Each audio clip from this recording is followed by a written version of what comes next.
आप सभी को जय श्री राधे, जय श्री सीताराम। कुछ लोगों को आपने तंबाकू का सेवन करते हुए अवश्य देखा होगा कि लोग तंबाकू का सेवन करते हैं। लोगों को यह ज्ञात है कि तंबाकू के सेवन से कैंसर होता है, फिर भी लोग तंबाकू का सेवन करते हैं। तंबाकू के बारे में शास्त्रों में क्या बतलाया गया है, उसका सेवन करना शास्त्रों में निषेध है या शास्त्रों ने आज्ञा दी तंबाकू सेवन करने का। तो एक प्रसंग है, एक बार की बात है, ठाकुर जी बैठे थे, बगल में रुक्मिणी मैया भी विराजमान थी। इतने में नारद जी महाराज आए और वो लाकर के कल्प वृक्ष का पुष्प लेकर के आए और भगवान के हाथों में दे दिए। भगवान के हाथों में दिए, बगल में रुक्मिणी मैया विराजमान थी, सोई भगवान ने वह पुष्प तुरंत उनको दे दिया। अब नारद जी महाराज यहां से उठे, उठ करके कहां गए? सत्यभामा जी के कक्ष में गए। वहां जाकर के उनसे बोले कि मैं कल्प वृक्ष का एक पुष्प लेकर के आया था। मैंने विचार किया कि प्रभु आपको देंगे, परंतु प्रभु ने तो रुक्मिणी मैया को दे दिया। अब सत्यभामा जी क्रोधित हो गई, क्रोधित होकर के कोप भवन में चली गई।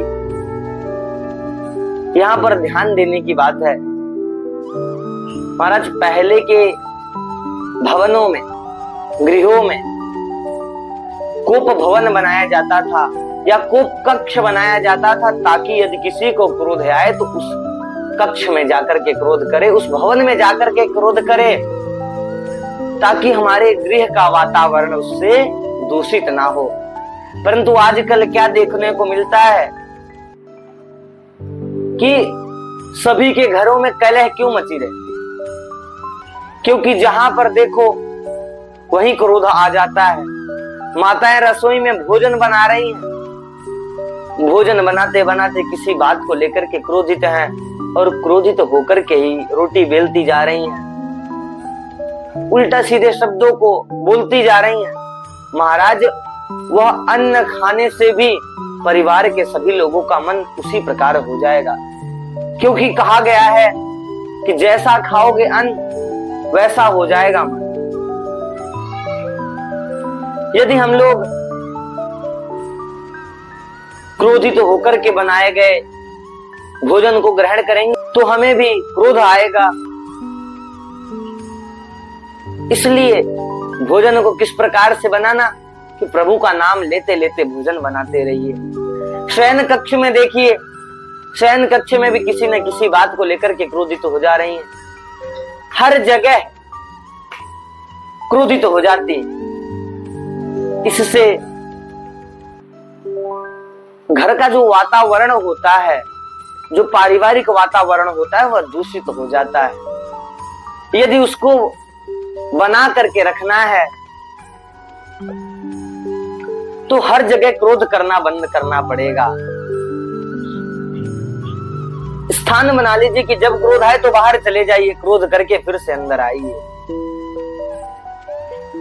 और क्षमा चाहूंगा माताओं आपसे कि रसोई में आप जब भी भोजन बनाइए तो भगवान का नाम लेकर के ही बनाइए, क्योंकि भगवान का नाम लेकर के जो भोजन बनाया जाता है वो प्रसाद के रूप में हो जाता है। और प्रसाद खाएंगे जब घर के लोग तो उनकी बुद्धि भी सात्विक हो जाएगी।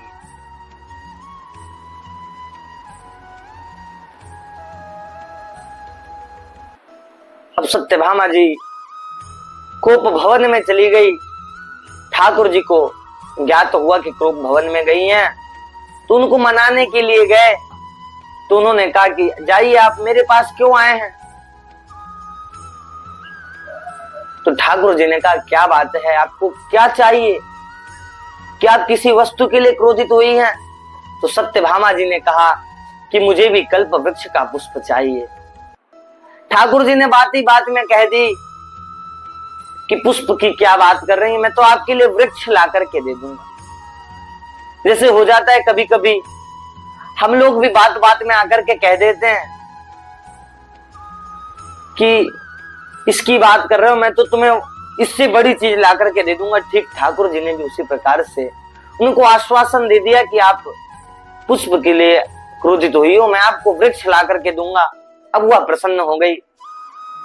कुछ दिनों बाद इंद्र जी आए और आकर के भगवान से कहने लगे कि भौमासुर नाम का एक राक्षस वह माता अदिति के कुंडल, मेरा छत्र इत्यादि लेकर के चला गया है, आप ले आइए। ठाकुर जी ने कहा ठीक है, क्योंकि ठाकुर जी को भी कल्प वृक्ष लेकर के आऊंगा। तो सत्यभामा जी ने कहा कि मैं भी आपके साथ चलूंगी। ठाकुर जी बोले कि मैं वहां पर किसी निमंत्रण में नहीं जा रहा हूं, युद्ध करना पड़ेगा मुझे वहां पर। तब भी उन्होंने कहा कि नहीं, मैं आपके साथ ही चलूंगी। तो ठाकुर जी बोले ठीक है चलिए। अब सत्यभामा जी को लेकर के ठाकुर जी पहुंचे। वहां पर भौमासुर ने 100 कन्याओं को एकत्रित कर रखा था, उनका अपहरण करके लेकर के आता और एक गुफा में रखता। ठाकुर जी गए, ठाकुर जी ने भौमासुर के साथ युद्ध करना प्रारंभ किया। युद्ध करते करते ठाकुर जी ने देखा कि सत्यभामा जी मंद मंद मुस्कुरा रही हैं युद्ध को देख करके। ठाकुर जी ने विचार किया कि इनको भी थोड़ा युद्ध का आनंद आना चाहिए। ठाकुर जी थोड़ा बगल हो गए। इतने में सत्यभामा जी के पास में जाकर के एक बाण गिरा। उन्होंने कहा प्रभु इसे मार दीजिए, और प्रभु तो यही चाह रहे थे, उनकी यही इच्छा थी कि सत्यभामा जी कह दे मारने के लिए, क्योंकि भौमासुर पृथ्वी देवी का पुत्र है। जब भगवान वाराह रूप में आए तो उनके पसीने से पृथ्वी देवी गर्भवती हो गई थी। इसको उस समय पृथ्वी देवी को उनको हिरण्याक्ष की परछाई पड़ गई थी, इसलिए उनके गर्भ से भौमासुर ने जन्म लिया। क्योंकि आज भी गांव की माताएं ऐसा कहती हैं कि गर्भवती स्त्री को कहीं बाहर नहीं जाना चाहिए, क्योंकि जैसी परछाई पड़ती है वैसा पुत्र होता है। पृथ्वी देवी के साथ भी यही हुआ, हिरण्याक्ष की परछाई पड़ी और उनको भौमासुर हुआ। भगवान तो उसे तुरंत मारना चाहते थे, परंतु पृथ्वी देवी ने कहा कि अभी आप इसे मत मारिए। ठाकुर जी ने कहा तब कब मारेंगे? तो पृथ्वी देवी ने कहा कि जब मैं आपसे कहूंगी तब आप इसे मारिएगा। आज वही पृथ्वी देवी सत्यभामा जी के रूप में वहां पर विराजमान है, और उन्होंने कहा तो ठाकुर जी ने तुरंत प्रत्यंचा खींची और भौमासुर का वध कर दिया।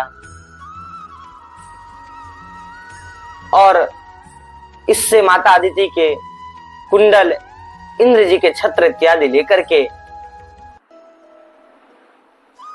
स्वर्ग पहुंचे। वहां पर इंद्र जी को उनकी सामग्रियां लौटाएं और कहे कि मुझे कल्प वृक्ष चाहिए। इंद्र जी ने कहा कल्प वृक्ष छोड़ करके आप कुछ और मांग लीजिए। ठाकुर जी को क्रोध आ गया कि मुझसे कह रहा है कल्प वृक्ष छोड़ करके कुछ और मांग लो। ठाकुर जी क्रोधित हो गए, इंद्र भी क्रोधित हो गए। ठाकुर जी ने गरुड़ जी को आदेश दे दिया कि आप आक्रमण कर दो। गरुड़ जी ने आक्रमण कर दिया तो इंद्र भयभीत तो होकर के अपने बचाव में सुरभि गाय को आगे कर दिए। ठाकुर जी ने कहा कि इनको मारना नहीं, क्योंकि इंद्र जी को भी यह ज्ञात था कि भगवान ने इसीलिए जन्म ही लिया है, विप्रधेनु सुर संतत इनकी रक्षा के लिए अवतार लिया है। तो गौ को कैसे मार सकते हैं, तो वह गौ को कैसे मार सकते हैं, इसलिए इंद्र जी ने सुरभि को आगे कर दिया। सुरभि गाय को आगे किया। ठाकुर जी ने गरुड़ जी से कहा कि इनको मारना नहीं, इनको सिर्फ डराना। गरुड़ जी बोले ठीक है। अब क्योंकि गौ का ऐसा स्वभाव होता है कि जब वो डरती हैं तो उनकी पूंछ ऊपर हो जाती है, उनके कान नीचे की ओर हो जाते हैं। तो सुरभि गाय को डर लगा और उनके कान नीचे हो गए, तो गरुड़ जी के पंखों के बीच में उनके कान पिस गए और उनके कान से भूमि पर रक्त गिरा और मांस के कुछ कण गिरे। महाराज वहीं से, उसी सुरभि गाय के रक्त से तंबाकू की उत्पत्ति मानी गई है। और जो लोग तंबाकू का सेवन करते हैं उनको गौ मांस खाने जितना पाप लगता है। क्षमा करिएगा, क्योंकि जो लोग तंबाकू का सेवन करते होंगे उनको यह बात बुरी लगेगी, परंतु महाराज यह मैं स्वयं नहीं कह रहा हूं, ये शास्त्रों में लिखी हुई बात बता रहा हूं। यदि आप शास्त्रों के अनुसार ना माने तो मेडिकल साइंस के अनुसार भी यदि आप चलें तो मेडिकल साइंस भी यही कहती है कि तंबाकू खाने से कैंसर होता है। यहां तक कि तंबाकू के पैकेट पर भी स्पष्ट रूप से लिखा होता है कि इसको खाने से कैंसर होता है, परंतु फिर भी हम लोग ग्रहण करते हैं। तंबाकू शास्त्रों के अनुसार भी वर्जित है, हमारे स्वास्थ्य के अनुसार भी वर्जित है, क्योंकि महाराज शास्त्रों में उन्हीं चीजों का निषेध है जो हमारी स्वास्थ्य के लिए हानिकारक होते हैं।